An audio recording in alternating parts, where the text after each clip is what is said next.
Training 4 days per week can actually be a very interesting schedule when we look at who actually utilizes this setup. While most guys are looking to maximize their physique development and feel they need 5 or even 6 days per week to get the job done, they often look at 4 days per week as just not enough. Or they look at it as maybe leaving something on the table. And while that can be true, if your plan is not set up to maximize those 4 days. What if I told you 4 days is even often utilized by guys as high as the Olympia level in the off season when they're looking to grow muscle? We're talking about guys whose entire livelihood banks on the fact that they're going to win the most prestigious competition in the world. So these guys, obviously, they're not going to leave anything on the table. That's why many of them train with some extreme volume and frequencies. But some are actually voluntarily limiting themselves to just a 4-day per week lifting schedule. With that said, if you think maybe you're leaving something on the table, do you think that maybe there can be some distinct advantages to training just 4 days per week over 5 or 6? Well, the most obvious one is recovery. With a 4-day setup, you have 3 full days of rest per week. And that's always going to leave more room for recovery than just 1 or 2 days per week. But beyond that, this means we need to make those 4 sessions as productive as possible, to the point where training 5 days or 6 would have no additional benefit over those 4. Now, there are many ways to get the job done in 4 days. So if you have only 4 days to train, or you're looking to get the most out of only 4 days per week in the gym, let's talk about all the different setups that are commonly run and how to get the most out of those 4 days in the gym. Let's also talk about the best and the worst 4-day splits for gaining mass. So let's start with the most common. The most common of the 4-day splits in the bodybuilding world typically would mean a bro split or a body part split. And some of the most typically done bro splits usually with a 4-day split would look like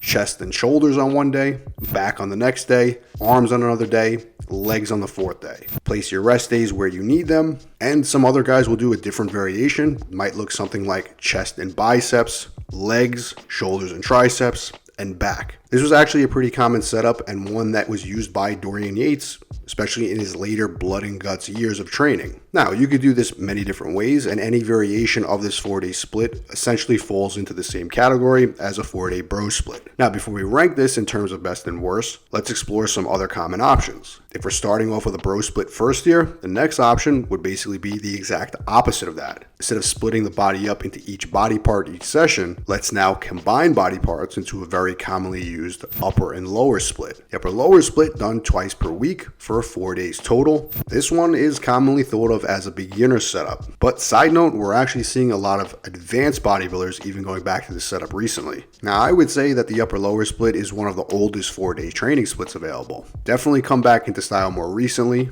and like everything in bodybuilding training, trends do come and go. Personally, I do find this to be a trend that we will see fade out in the next few years, but that's a topic for another video altogether. And that's not speaking specifically on the pros and cons to this split, which we'll get to in a minute. Now, moving on from the upper and lower split, we do have a slight alternative here, which is the torso and limb split. Now, this setup takes the same meat and potatoes from the upper lower split, but it makes a small yet significant change. In the torso and limb split, we move the arm work, which would generally fall at the end of the upper body day, and we move that onto the next day to start of the lower body session before we train the legs. Now, this opens up much more opportunities for bringing up the arms than the standard upper lower split does. And how it ranks on the list here, I'll touch in a minute, but let's go to the last commonly used 4-day split. That last option is a push-pull split. Now, this is different from a push-pull leg split, which requires 3 days to train the entire body. The push-pull split, it cuts the body in half, just like an upper or lower. But instead here, we now split the sessions up by full body pushing muscles and full body pulling muscles. So workout 1 is chest, shoulders, triceps, and quads, which are all the pushing muscles. And workout 2 is the back, biceps, and hamstrings,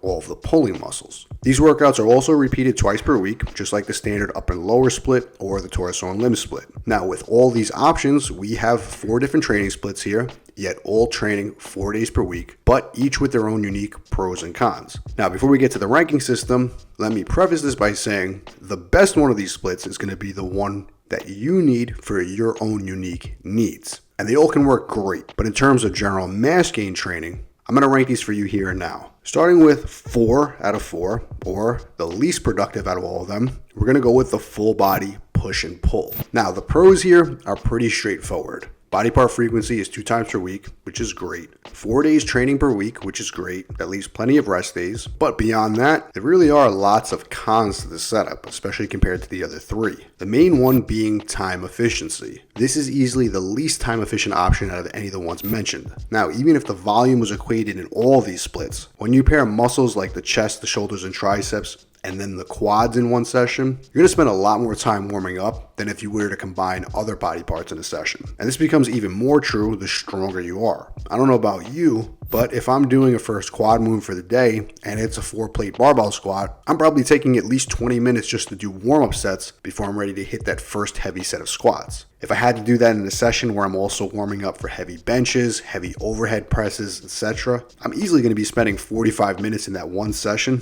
just warming up. Personally, if I were to do these sessions the way they're laid out, I'm probably looking at close to 2 hours for each workout at a minimum. Now, the other major con here is systemic fatigue. It'll almost always hinder whatever you train last in this setup. Heavy compounds for the chest and shoulders are extremely demanding exercises, so they're likely going to cause a bit of fatigue that will bleed into the heavy leg training that'll follow in that same session. Same thing holds true with back day and hamstring work. If anyone follows this setup, they're almost always going to have underdeveloped legs because of this. Unless legs are just a genetic strong point for them and they don't need much stimulus, I'd personally rank this one as last on the list. Next, let's move on to third place out of the 4. That would be the bro split.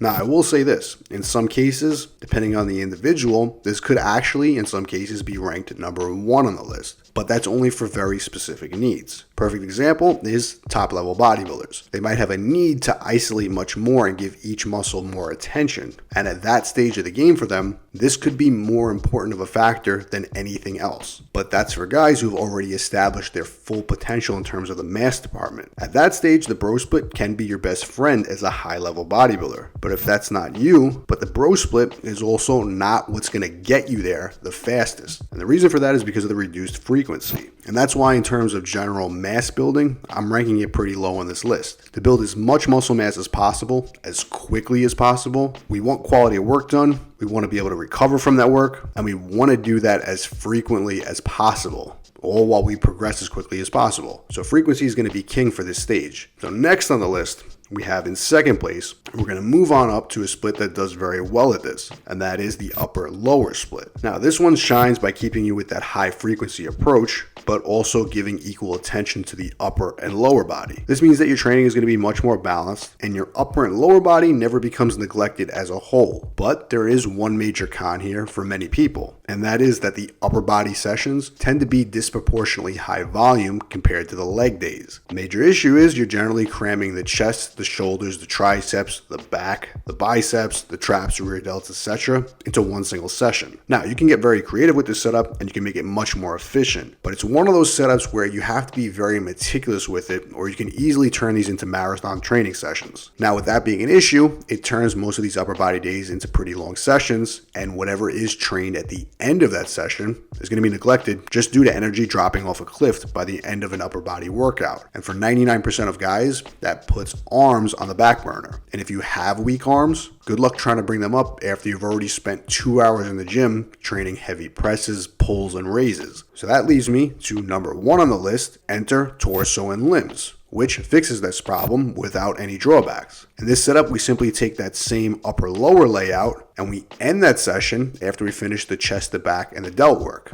And instead of doing arms as an afterthought at the end of the workout, we now move those to the next day where they are a priority. We train them fresh before legs. But here's the best part. When we train arms before legs, we get all the benefits of training them fresh, but the arms aren't systemically demanding the way other upper body compound work is. And by that, we won't negatively impact the leg work done after. Personally, I have been running this split again for the last few months. And what's even cooler in my experience of doing this is that my leg warm-ups actually take less time if I train arms first and legs after than if I just walked into the gym cold and started training legs. By already hitting arms hard, my body temperature is already elevated. Blood is already flowing through the workout, and although I need to get it locally flowing to the lower body, the amount of time that I need to get my body, joints, and mind ready is significantly reduced. So when it comes to the pros here, we have this split outperforming all the others in terms of time efficiency, quality of work done, and it still has all of the same benefits of the higher frequency approach and 3 days rest that these other splits have. That makes it number 1 on the list in my opinion. Now, if you've run the Torso Unlimited split, let me know your experience down below. And for those of you who haven't run it, but want to run the exact program that I personally follow, I'm actually dropping it on November 1st. You can pre-order it now for a huge discount down below. And as always, if you want to see more of the best original bodybuilding content just like this, make sure to subscribe.